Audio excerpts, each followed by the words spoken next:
I want to welcome everybody to this first episode of what I am calling Deeply Unscripted. And the purpose for this podcast is to put some conversations out there that I have been having in the coaching, consulting, counseling world. I've met some really fantastic people that have a love for humanity, that have a real compassion for seeing people get set free from all kinds of debilitating thought processes and toxic mindsets and even physical limitations. And I have been so impressed with the quality and the caliber of the people that I am meeting that I decided to launch a podcast. And so today is the very first episode. And I just want to add here, right out of the gate, that everything I'm encountering being involved in the coaching industry should have happened in the church. But because the church has not well stewarded its position in the earth by loving people that are different from them, by having compassion for people that are different from them, and being all inclusive, they have not stewarded that position well. But there are other industries that are doing that. And I'm having these conversations with people that are doing just that. They want to see a change in the collective consciousness of humanity. They want to see humanity get brought into a place of expansion and the positions that we rightfully hold. I am here to put conversations out to increase the vibration and increase the frequency of divinity and kingdom in the earth. So that is the purpose of this podcast. All of the guests that I have will be doing that in their own way. They will all be imparting into the earth through their divine gifts and talents. They will all be doing a measure of that. And they're all learning and growing and helping other people do the exact same thing.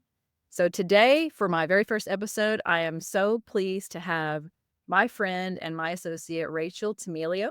I met her on another platform that is geared toward coaching and consulting and counseling. And so I just want to welcome her to the show. And I'm going to let her introduce herself.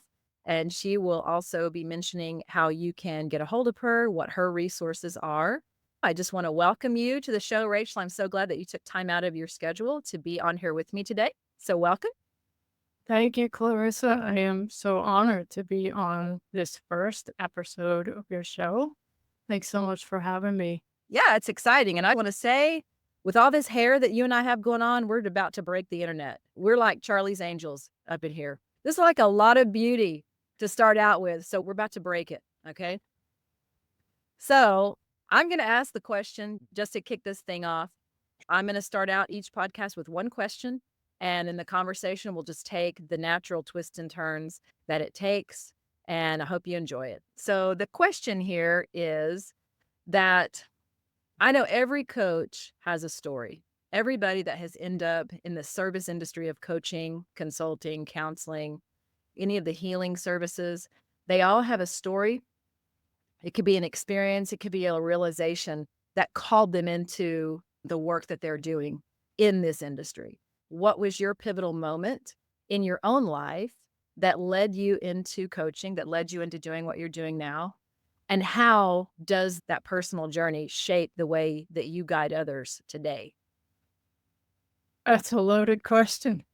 I will do my best. So I would say there's more than one pivotal point, but it started probably just before I found out that I was very sick, and it ended up being cancer that I was sick with. But just before that devastating diagnosis and everything that followed, I was in a very interesting place in my life where I was very busy. I was very involved with many things, many good things, but I felt deep inside that spiritually there was something misaligned, out of balance. And because of everything I was involved with and the fact that it was all related to church and ministry, I didn't know where to go with this.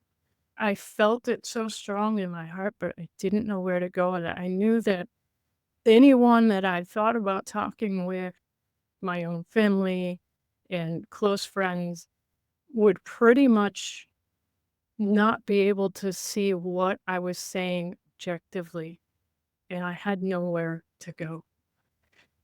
And it just so happened that I met a man around that time who was some type of ministry leader, and I only met him because my dad had him come into his church. And I just felt I knew with every fiber of my being I was supposed to talk to this guy and tell him about this conflict that I was feeling. And I asked if I could meet with him, and he was gracious enough to meet with me.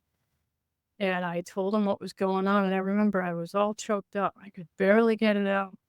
And when I finally did, mind you, he was not coming at me as a pastor or a coach or any of those things. I just met this guy, but I knew he was one I was supposed to talk to. And I finally told him what was going on, how weighed down I was with everything. He said these words to me, I'll never forget them. He said, "You are hearing the Spirit do exactly what you're hearing." So two things happened. I had an instant confirmation that what I was feeling was definitely from the Father.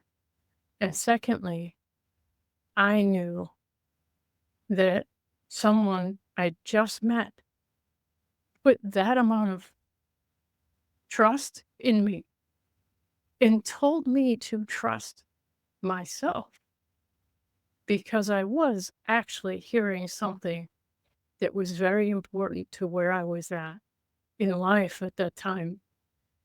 And to make a long story short, he prescribed a sabbatical. And he told me, "I want you to walk away from everything, everything, every group you're leading. Don't even attend church during this time. Just be." This absolutely floored me. And yet I knew it was absolutely the right thing for me. And so I shared this with a few friends before I shared it with family, and my close friends backed me up. My family did not support this, especially the part about not going to church. It's just, this is out of the question. This can't be right. How could he tell you this? And so it was this amazing time of, okay, now I know what it is to have to draw a boundary. Now I know what it is to be self-aware and to begin, because it was just the beginning, to begin to trust myself. Because to this point, I was not someone who trusted myself, who really felt like I could express my own voice about what I believe, happened, and felt.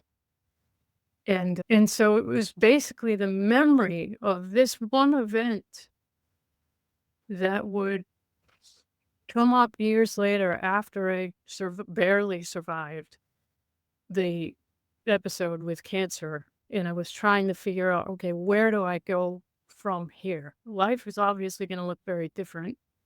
What do I do? In that conversation, that whole sequence of events came to me, and I was just like, I want to be someone who helps someone see through chaos and mayhem and start to imagine, dream possibilities that they wouldn't think of in a million years. I'd love to help guide people in that process. I guess that's where it started, and something I didn't really define until just now when you asked me that. The inner conflict that you mentioned, can you expand on that a little bit? What was the inner conflict that was going on? I was doing all the right things. I was busy. doing all the right things. I was working full time. I was busy in the church. I was busy leading groups. I was not the piece that was missing, one of them was just I didn't know how to just be.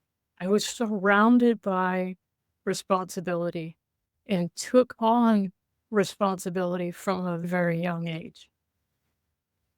And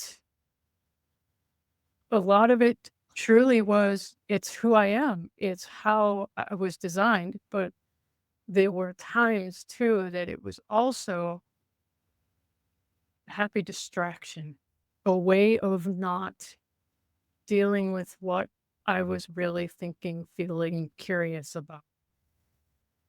It was what was modeled for me. My parents were very entrenched in ministry from the time I can remember, and before that. They loved me, they cherished me, that was never in question. But they would take on so much responsibility to the neglect of, to some degree, the family, and it really hurt us. It really hurt us. So I was doing what was modeled for me. Get busy, serve God, tell as many people you can so that their eternal destiny is secure. And that is the one and only thing that really matters. And how can you question that? Especially as a child, how can you question those beliefs, those very fundamental building blocks that were how you were raised? And so coming into adulthood and not knowing how to even begin charting out my own life with only that as my model, it stands to reason that I would do the same thing. I would follow that pattern of self-neglect and just not aligning things in my life in a way that um, made sense and was healthy. And so that's a lot of where the inner conflict was. Just when you're doing all the right things, when you're busy, when you're killing yourself for all the right reasons, how can it be wrong? And how can I feel so empty if I'm doing all the right things, if I'm Eh, checking all the right boxes? How can I feel so empty and so depleted of myself? Yeah. I was raised much the same way, and the way that it was worded to me was, "This is just your good and rightful service before the Lord, and anything you want is just your flesh." So you deny that, and you take up your cross, and you just wear yourself out for the Lord, and that's how you know you're being a good, quote, unquote, "good Christian," is that anything you might want cannot possibly be good or healthy. You have to get that flesh into submission. Right. So I find it interesting that the thing that this gentleman told you about trusting yourself, the conflict, I think, of the message that the typical Western evangelical belief system has is that you give yourself over to the Lord, you become saved, and then Christ lives in you, but you still can't trust yourself. So it's which is it? Does Christ live in me, and do I have access to his mind, and did he give me a new heart, or can I still not trust myself? When can you is it just when I die and go to heaven that I can finally believe that my heart is actually pure enough to be trusted, that my mind and that my thought processes are pure enough to be trusted? Because it does say that we have the mind of Christ and that we don't have our old heart, we have a new heart. So it's interesting that the language that this gentleman used with you was to trust yourself. I'm using the word the church. Obviously, I know there are good churches out there that are teaching proper identity and proper sonship and what union really looks like. But by and large, that hasn't happened. If that were the focus, listen to the Holy Spirit inside of you listen to the divinity of God that lives inside of you. So he was using language with you to trust what you were feeling and to trust what you were hearing. I'm curious how your relationship with God, with the Trinity, with the Holy Spirit, with Yeshua, how did that change when you got permission to actually listen to what you were feeling and to trust what your heart and mind was telling you? How did that change that relationship? Yeah, it's a good question. I think it really just became something I owned versus something that I fell into because it was what I was raised with. And it's hard to really articulate it, but it seemed like there was a point where, after my early childhood is when things just got a little confusing because I remember being very young and having no question. I know I'm hearing the creator right now. I feel his power in this room. And I know it's him. Nobody had to tell me. Nobody had to give me a doctrine of this, that, and the other thing. I just knew in here. And I guess in that moment that this gentleman reminded me that you're hearing spirit, you are actually tuned in and it's eating you alive to stay in this place because there's a different path. And so the way you find out what that is you step away from everything familiar for a while. And that's when I felt that original knowing, that original peace resurface for the first time in a while. And it was very reassuring. And at the same time, I knew his advice was going to upset an apple cart. And it did in a major way. But isn't that what Christ was? He was always upsetting an apple cart somewhere. He was always the subversive. Oh, and I loved that podcast you did with Brian, or was it the podcast? It was something I heard him say where he described Christ as disruptive. It's exactly what he was and is. And so I guess to answer your question simply, it brought me back. It brought me back. It brought my relationship back to what it was before all the dogma and the thing Brian and I say. It brought me back to that original space where it wasn't about doing and it wasn't about proving anything or maintaining anything. It was just a connection. I had lost. I felt like I had lost to a point. So I think feel what like you're describing is a moment that I personally think every believer needs to have and needs to wrestle with is the moment that we stop looking at God as our employer and we start looking at him as our father, which was always the original design. His plan was never to be our boss or our employer. It always started out as father. I'm involved in a School of Kingdom, and Dub Alexander is the founder of that school. He always points out in that story of the prodigal son, the son's original position was at home with the father. His story doesn't start out in the pig pen. His story starts out at home with the father, identified as a son with access to everything that the father has.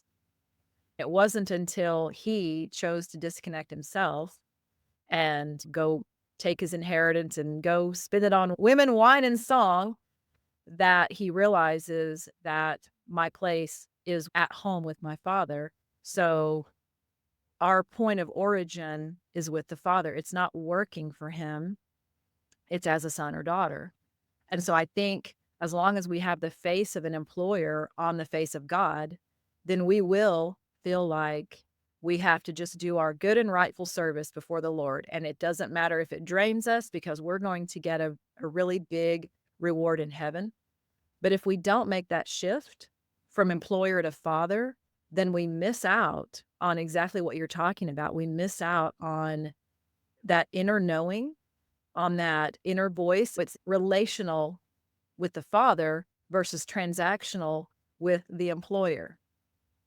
I don't know how old you were when you had this moment where kind of that everything came crashing down, but the transactional relationship with God as employer, that will not take you through life. That will come crashing down at some point. And it's only there that we can accept the Father in his rightful position in us and look at him as though I don't have to perform for you. You created me and you don't just love me, but you like me. You actually like me the way that I am. So I think until we have that moment, then things are going to be very impersonal. We're going to be involved in a lot of good stuff. Obviously, I'm not against ministry and I love being involved in ministry. But once you make that switch from boss to father, ministry, it looks very different after that. And it's not a transactional process, it's a relational process. And now we're just sharing the goodness of who our Father is because we realize he's everybody else's father. I love how you segued into that once you realize that, you wanted to set other people free because that's what I see people doing in this industry. They've all had their own individual cage that through some means, whether it was a health crisis or they lost that 6 or 7 figure job and the facade that they'd built for themselves starts to come crashing down. Whatever kind of broke that cage and got them out, once they go through their own transformational process, they start looking for other people to help. Now they can look back and see what they had been doing to themselves for all these years and how many numbers of people out there, men and women both, are doing the exact same thing. And they're in that cage that they've built for themselves. And they don't want to be there. They're not happy. They're depressed. They're worn out. They have anxiety. People in this coaching space, now they're looking for people that they can go and that they can walk through that transformational process.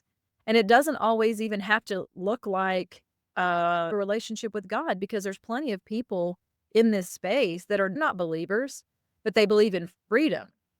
They believe in freedom in your body, physical health. They believe in freedom in your mind, being free from depression and anxiety. And that is certainly a better looking culture and a better looking society than a bunch of people just trying to snatch non-believers from the fire of hell. If you have a society that is free in their minds and is free in their bodies and they're walking in health, they're not walking daily in stress and anxiety and all the physical symptoms that come along with it, that is a better society. Nobody could argue that point. Once the collective consciousness understands that and we see those large numbers, you're going to see a change in humanity. And clearly, I'm on the side of God. I'm on the side of the kingdom, but we have to allow the room for people that are of other belief systems and still believe that their freedom for themselves is just as valuable as what I found for myself, what you found for yourself. The Bible says freedom for freedom's sake, just for freedom's sake. It's a beautiful concept, freedom for freedom's sake. So once you went through that and you started turning your attention how you would show up as a coach and as a mentor, can you walk through that process of how you moved out of the space you were in, whatever that looked like in corporate America, into what you're doing now? Can you share that process? Sure. First off, I didn't It wasn't in that moment that I started a business or started officially coaching. I didn't have any certifications except the School of Hard Knocks. It took a while between those events, especially the health crisis, and deciding to really invite people to a coaching experience with me. And part of the reason for that was also because I still lacked belief in myself. My mindset was not one that uh, allowed me to explore that just at that moment. But I remember, I think it was the first or second appointment I had with the naturopathic doctor. I remember telling him, I can't help people yet. I don't have this, I don't have that. And he just said, everything you've already been through to this point has prepared you to help people. You are helping people, even without it being a business. And I realized he was right. And I still wasn't quite there yet. I still didn't start it at that point. But he said something else that I repeat a lot, especially with clients that have been through or are going through a lot. One thing he said to me that I just loved was that problems can be your obstacles or your trampolines. And I love that. I'm like, that is so true. So, yeah, I did a lot in between that time. I even did digital marketing for a while. My first job after surviving cancer was to actually work part time as a sales rep for a cutlery company. And this doesn't seem relevant, but it is in this sense. I realized then that what I wanted to do was help people, engage people, tell stories that were compelling and involve them. And so when I was doing these product demos, literally going to strangers' homes with sharp objects, and I would have them use these tools to demonstrate how good they were. They were so enraptured just by the story in the experience that people who said at the beginning before I even got there, "You can come, but I'm not buying a thing." By the time I left, they had ordered a kit. Now, that wasn't what I was going for necessarily, but it showed me something. People are starved for connection, especially now after everything we've been through in the last 4 or 5 years. They're starved for connection.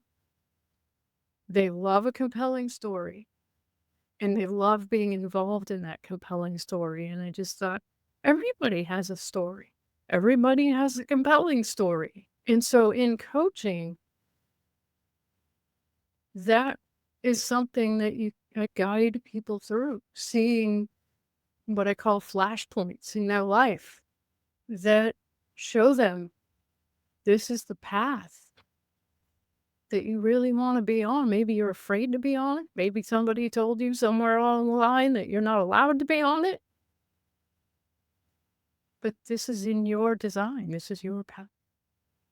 And when they give themselves permission, just like I gave myself permission to expand their horizons and try walking that different path and seeing that different possibility, incredible things happen. Yes. And to be part of that transformation, I can't really think of anything more rewarding. I think the crux of coaching, consulting, counseling, all of it, I think the crux is just like you said, everybody has a story. What do you want your story to be? Where are you not happy with it, how it's been up to now? What do you want the rest of it to look like? Everybody does have a compelling story. Everybody's perspectives are compelling. The fabric of what makes up one person and their experience and their perceptions of those experiences, that makes a compelling story. We all have bumps and bruises along the way that we don't want to repeat, and we don't want to see that happen as the story continues. If I had to sum up coaching, it would be helping people develop their story into what they want it to be. Yeah. And I think psychology has a place, but coaching is really positioned to bring humanity into that greater self-actualization. If psychology were capable of doing that, it would have by now. Yet we seem to be plagued with more mental health problems than at any other time in at least our history. Coaching is very relevant, but it's the service that nobody wants to want. And it's the service that you have to convince people that this is relevant to you. And here's why it's relevant to you, because you have a story that you're probably not happy with some aspects of how it has gone up until now, or even how it's going right now that you would like to change. And not everybody needs to go and see a psychiatrist or a psychologist for a deep seated emotional problem. Most people just need help managing these bumps and bruises along the way that give them improper mindsets, and you get stuck in a toxic thought cycle about yourself, about your circumstances, and that prevents you from changing that story. Yeah, just a couple thoughts on that. So I think you and I have both been down some rabbit holes. And so I have to say, I think that psychology definitely has place, and it would have an even bigger place if the same people that designed our healthcare system didn't also design our psychology system of thought and education. I have two good friends that are amazing psychotherapists, and yet to some degree they're handcuffed by what they can do and say. Yes, it's a problem. And so it's upsetting. It's upsetting for them too, because they're like, "You think you can do so much more. I could say this or I could recommend that." And yet they can't, Right. because it is such a highly regulated thing. And why is that? Without going too deep down these rabbit holes. That's podcast number 2. Yeah, it's not, again, no disrespect, because there are phenomenal psychologists out there, but they're handcuffed by the regulations and the disclaimers and the whole, all of it. Yes. I think they, psychology and coaching, which employs a lot of, you can't coach without psychology. You and I know that. Understanding to some degree human behavior is just, it's part of this. But I think because it is not as regulated, because we are freer as coaches to say and do things that people in psychology and in healthcare cannot, that's where we have a bit of an advantage, I think. Sure. I will say I've seen the most transformation where I do employ elements of NLP, brain hacking, if you will. We are a series of electrical signals. You know that, I know that. So employing some of those modalities that leverage these God-given things is so effective in any form of communication, but especially coaching. I mean, Yes. that's transformation in a nutshell. You can't get away from neurotransmitters. That's just how we're made. Hormones, neurotransmitters, there's a lot of chemical processes going on, and you got to tackle those at some levels. I agree with what you're saying. As you were moving into your coaching, being in cutlery, and that you were getting to hear that just through storytelling and just through you engaging with the people that you were selling knives to and doing these presentations, that's when you realize, I love doing this. I love connecting with these people. I'll let you go on with that. Yeah, that's very true. Partly because I was chronically ill in my youth and in my young adulthood, I never really thought of myself as relational, wanting to be social in any way. I was always pretty shy growing up. And so experiencing what it felt like to just connect with people around something other than a church and a ministry was very it was very enlightening, it was very refreshing, it was very freeing. It's And probably a little bit healing to some it degree. yeah. And I also realized that I've always been passionate about stories, storytelling, and consuming stories in visual form, written form.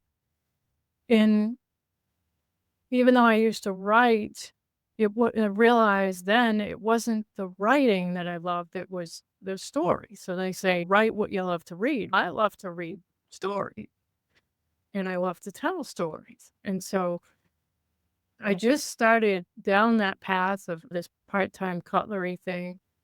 Um, and it planted that seed of I need to do more of this. And I love the randomness of it, even of retail. I was a sales rep in retail for a while, engaging customers in the aisles, telling them about printers and ink replacement programs. And it was silly, but I enjoyed that. And so I just started doing more and more things that were in service to people, where before all of this, and when I was in the corporate world, I was at a desk. I was answering phones. I was pushing paper. And I was completely stressed out doing it. I did not love it at all. But so this new lease on life, I'm stronger, I'm healthier, I'm experiencing building relationships, nurturing relationships in a very different way, in a very different setting. And I just stayed curious. I kept doing all different things. Why not? It's I've almost like been that alive, so why not? gave you a stage to start engaging, like to start having these conversations. So it's so cool. Yeah, yeah, it was fun. So And then you were in sales for a while, and then when did you finally click that, "Oh, this is" because for me, I didn't even know coaching was a thing. Probably 4 years ago, maybe 5 years ago, I'm trying to think of when I even first started hearing some of this terminology. So, I don't know when that was for you, when you first started realizing, "Oh, there's a whole industry that does this." yeah, it was actually a long time ago, but looking into it, training for it, deciding that I was gonna actually do it, invite people into that experience, I would say maybe 2018, I think. Okay.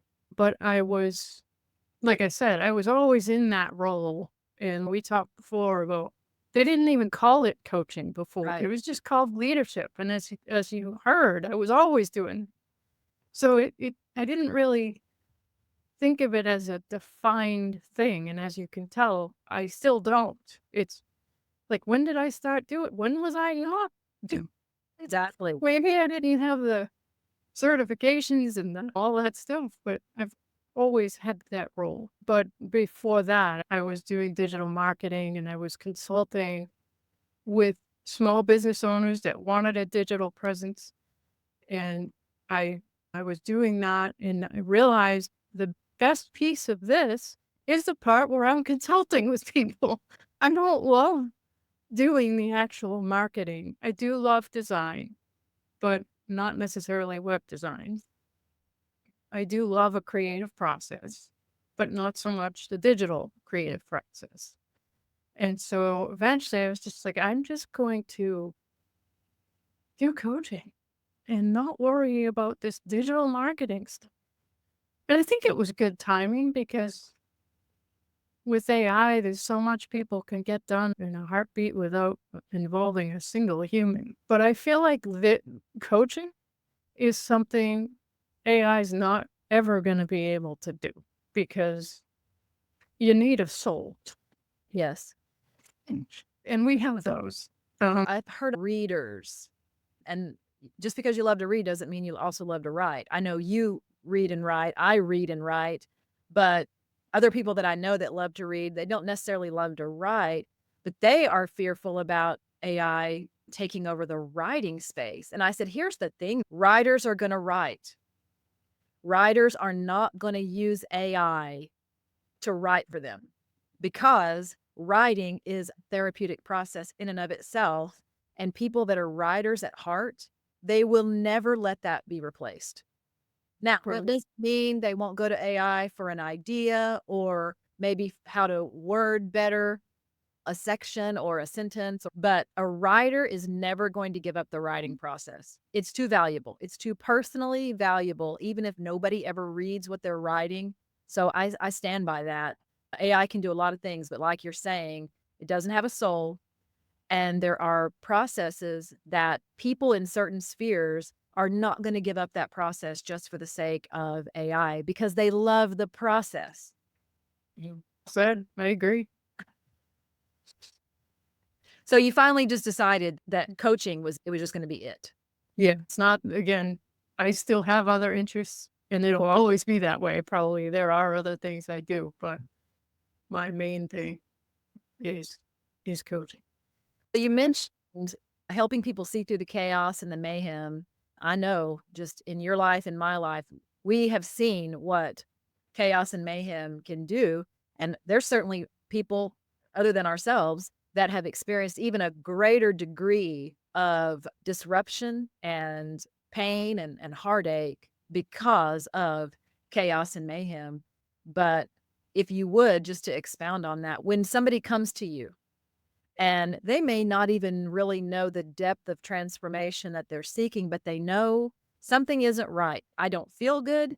My thoughts are all toxic. I am not in a place I want to be. Can you expound upon what that process looks like from your experience working with people? I just start very simply with letting them share everything and anything they're feeling, from where they feel it in their body to where the inner conflict, if that's what's going on, where that is, what they think that's about. And I get a sense from them as to what they've done to identify it and deal with it. The way I do things, it's always client led. I don't assume anything about anything. I listen for what they think is going on and how they perceive what they've experienced so far and what they want moving ahead. And to do that, or to help guide them into that place, I might do a visualization, maybe in session. I might do a thought experiment. I definitely encourage them to start implementing practices where they align their physical body with the earth somehow. So, grounding, earthing, I'm sure you're familiar. That is something I believe very strongly in. And I almost always encourage them to do that, like right away, start doing it. And then I have them email me or text me with what they experienced in that time that they were grounding or earthing.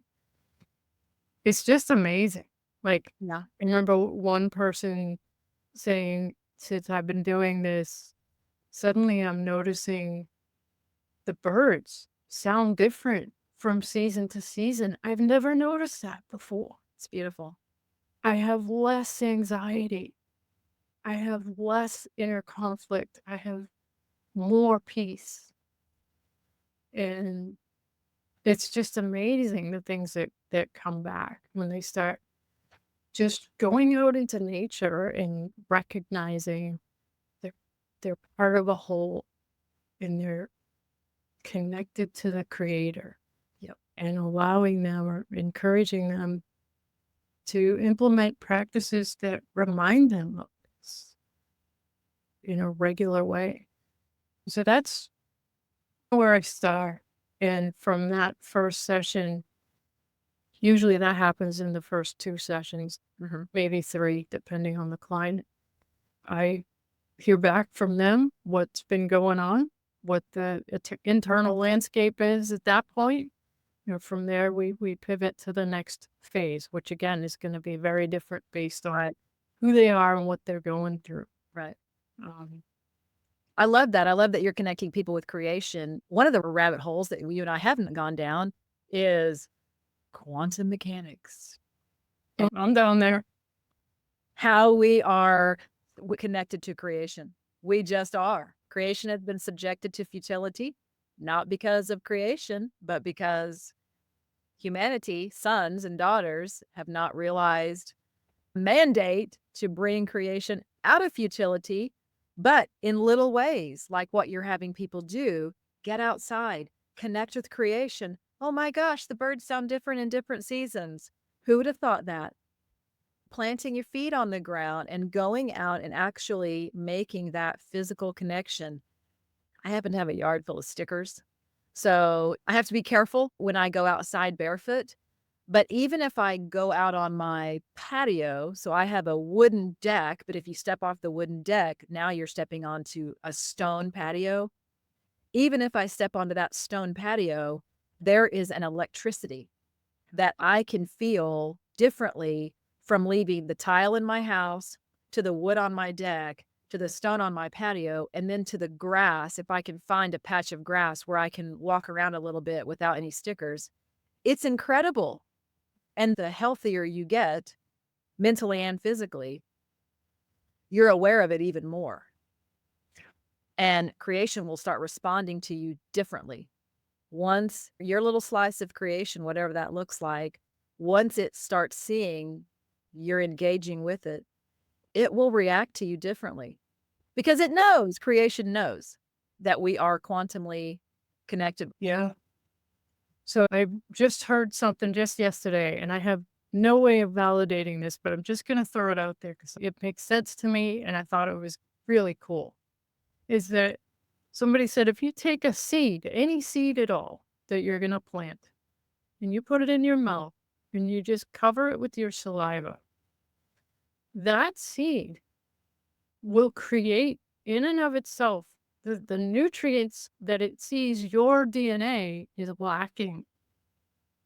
So when you plant that seed, now you have all the nutrients that you didn't have before you planted it. Isn't that cool? That is incredible. You're giving me something where I'm going to have to put a pin in it because I'm going to have to go back to that. That's amazing. How can people get a hold of you? How can people find you on the webs, on the interwebs? Yeah, the easiest place to start probably is my website, which is in my headline right there, that caption. And from there, you'll be able to sign up for my email list. You'll be able to read a little bit more about the type of people that come to me for coaching. And my socials are on there as well. Feel free, and you can even book a gifted session with me right through the website. There's a button there that says work with me. And yeah, so if you're someone that you're curious and you'd like to experience what that is, feel free and click that button. I've had 2 really long conversations with Rachel, and then we've exchanged, I don't know how many emails, and now it'll be texts, I guess, back and forth, and it's always interesting, and it's beyond inspirational. I can't recommend you enough. So, Oh, thank you, Clarissa. I hope that you guys have enjoyed this first podcast, and there is more where this came from. I have tapped into a gold mine of folks that want to come on and talk about their stories, how they got out of their own chaos and came into their own space in the coaching world that usually has a connection with their own personal spiritual development and their own relationship with God. Not always, but most of the time. I'm going to have many more of these sharing with you just what I think is 100% goodness. And Lord knows we need to counteract all of the bad news out there and the bad frequency and the bad vibration from the garbage that gets talked about. So that's what I'm trying to do. I'm trying to put some goodness out there. So I want to thank everybody for joining us today, and I'll see you again next week.